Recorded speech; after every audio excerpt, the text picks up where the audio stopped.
Once, in a grand and prosperous kingdom, there ruled a king known far and wide for his power, pride, and riches. Though he governed with strength and fairness, he often measured success only by what could be seen: wealth, land, and the praise of his people. One summer morning, the king decided to ride through the countryside, eager to see how his subjects were faring. As he journeyed past green fields and quiet villages, he came upon an old man hunched over a small sapling, carefully covering its roots with soil. The king, curious, pulled on the reins of his horse and called out, "Old man, what are you doing there?" The old man looked up, wiping sweat from his brow.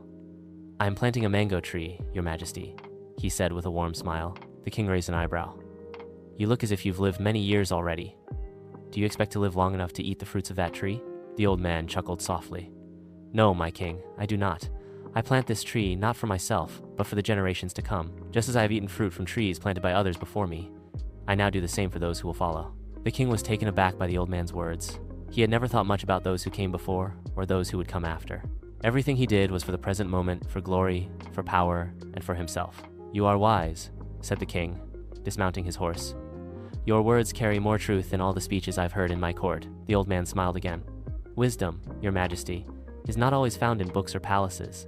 Sometimes it grows slowly like a tree and is passed from one generation to the next." The king stood quietly for a while, watching the old man pat the soil around the tree. In that moment, he realized something that his years of ruling had never taught him. Legacy is not built through gold or monuments, but through kindness and selfless acts that live on after we are gone.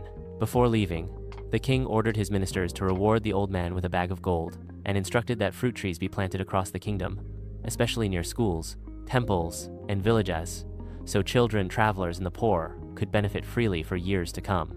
As the king rode away, he glanced back one last time. The old man had returned to his planting, humming a gentle tune, his hands busy shaping the future for those he would never meet. Moral: true greatness lies not in what we take, but in what we give. The seeds we plant today may not bear fruit for us, but they will feed generations to come.